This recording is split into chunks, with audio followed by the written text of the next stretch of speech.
Magandang araw po mga kapatid. Ngayon po nandito po tayo sa ating K-Food. At ngayong araw din po meron tayong good news. Ano po ito? Meron po tayong bagong menu dito sa ating K-Food. Ito po yung tinatawag nating Dungkas Mayo Dukbap. At meron pa po tayong Tuna Mayo Dukbap. At ngayong araw po, magluluto tayo. Malalaman natin paano po gawin ito. Halina po kayo.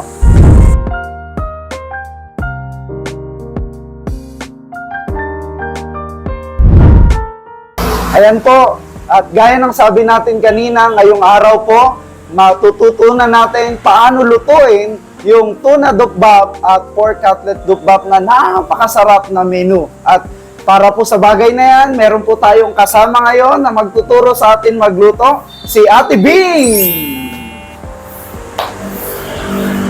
Hello po. Ayan, Ate Bing, so ano po yung mga ingredients natin na gagamitin? Una, yung sa tuna dukbap. Ano po yung kailangan natin sa tuna dukbap? So, ang unahin po natin, itlog, saka mantika, for scrambled egg. And then, kailangan din po natin ng kanin at tuna. Ayun. And then, syempre, ito po. Topping. And then, for toppings po is, yan, kasama po yung seaweed, and teriyaki sauce, saka mayo.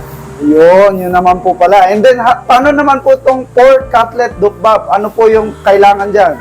So, same procedure din po. Kailangan po natin ng scrambled egg, then rice, seaweed, teriyaki sauce, mayo, yun po lahat. Okay po, so yung una po nating lulutuin ngayon ay yung tuna dukbap. So, para po sa pagluluto, tuturo po sa atin ngayon ni Ate Bing kung paano gawin ang tuna dukbap. Sige Ate Bing, ipakita nyo na po sa amin paano po gawin itong ating tuna dukbap. So, una po natin gagawin, lalagyan muna natin ng mantika ang ating mainit na kawali. Yun. Wow. Talagang ginaganyan po. Opo. Para hindi dumikit yung itlog doon sa gilid. Para hindi daw po dumikit. Okay po. So, ang isusunod po natin, ang ating binating itlog. Ayun, ayan po. Importante po yan sa Sa ating ating dukbap. rice bowl.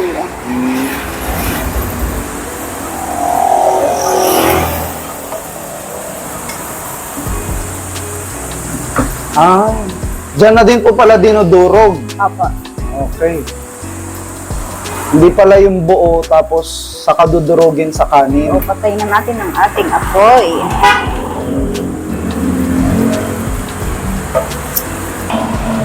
So, ready na po ang ating itlog.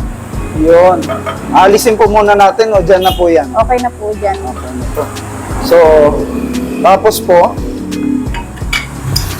ano po ang ating next? So, ang next po natin, yung ating kanin. Ito po, kanin, pasok. Ayan. Ilalagay na po natin sa ating Lagayan. Okay. Wow. kaso ayaw pong bumaba. Tulungan ko na po kayo. Ganito po yan eh. Yun! Ang ganda. Ayan, nakita po natin. Napakasarap na kanin. Kanin pa lang, ulam na. So, susunod po natin ang ating tuna. Wow! Talagay lang po natin sa gilid ng kanin. Wow! Yan. Yun, oh. Ang dami pala ng tuna, no? And next po is ang ating seaweed.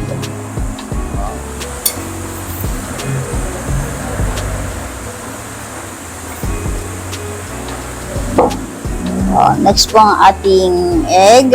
Ayun, ako. Sige. Gaano po karami? Hati po. Half po. Hati. Ating Yan. kapatid. Ating kapatid, walang lamangan. Ayun. Okay na po. Tapos po, dito po ilalagay yan. Sa tabi po. Apo. Ayun. Ayan. Grabe naman, toppings pa lang, ulam na. Sulit na sulit. Sulit po. Abot kaya po yan sa mga estudyante po. Masarap na masarap. Ayan po. Yan.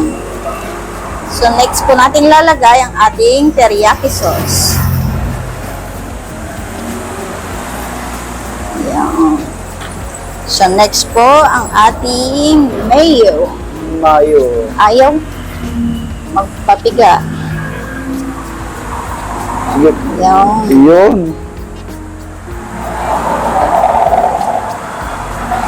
Okay. Yan na po ang ating first finished product. Wow, grabe po. Tignan nyo naman po yan. Tuna dukbang. Napakasarap po. Titikman po natin kung gaano kasarap. Actually po, pwede nyo pong halu-haluin to, pero gusto ko po tikman ng ganito eh. Wow.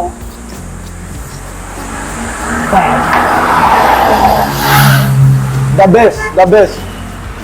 Mararamdaman mo yung creamy ng mayo, lasa ng teriyaki, yung linamnam ng tuna at itlog. Ayos po, ayos.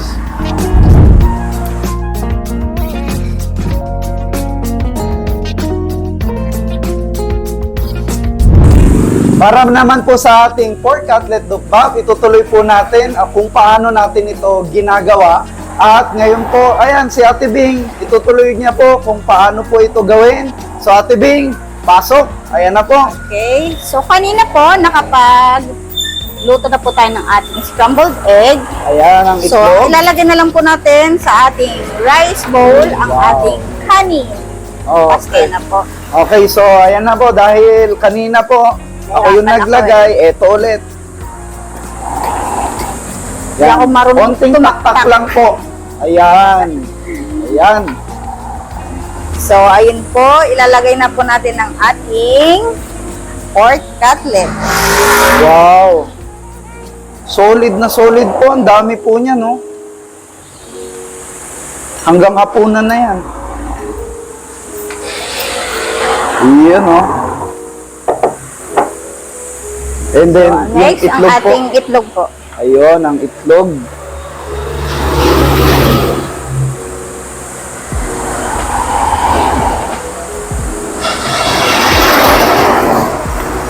Susunod naman po ang ating seaweed Yun, seaweed. para mag-blend ang lasa. Maalat na rin to eh. Medyo maalat po yan. Apo. So, ito, ano po ito? Yung sa Korean po, ang tawag po dyan, kimgaru. Kimgaru. So, ito po ay Korean ingredients. Kimgaru. Kimgaru. So, next na po natin ang ating teriyaki sauce. Yun. Yan. And next po ulit ang ating mayo na mahirap itaktak. Ayun.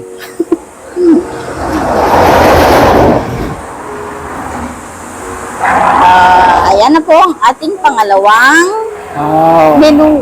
So, nakita nyo po, napakasimple lang pong gawin. Napakadali at napakasarap. So, kaya po, eto na, titikman na natin. Uhusgahan na po natin. Okay, so, titikman na po natin. Uhusgahan natin kung gaano kasarap. Ayan po. Siyempre, may konting mayo. Samahan natin ng itlog para solid ang tikim.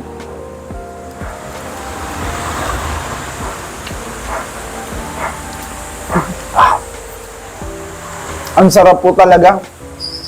Ate Bing, sobrang sarap. Salamat. Paano po kaya to? Hindi ko na yata... Ayaw Ang sarap. bitawan. Hindi ko Kaso mapigilan. hanapin sa atin yan. Ayan, natapos na po natin yung pagluluto ng ating tuna dukbak at ang ating pork cutlet dukbak na napakasarap. Napakasimple lang pong gawin pero napakasarap. At maraming salamat po sa ating nakasama ngayon, si Ate Bing, kung paano po siya nagturo ng pagluluto ng dukbak. Ate Bing, ano po masabi nyo? So, kung gusto niyo pong matikman ang aming mga authentic na Korean food, so nandito lang po kami sa tapat ng PCU. So, hanapin nyo lang po ang aming K-Food Restaurant and then welcome po kayo sa amin. Yun, marami pong salamat sa lahat. At sa ano po pala, yung dukbap po natin, hindi lang po pala yan tuna at pork cutlet, may iba pa pong mga flavor. So, samahan niyo po kami. Salamat po.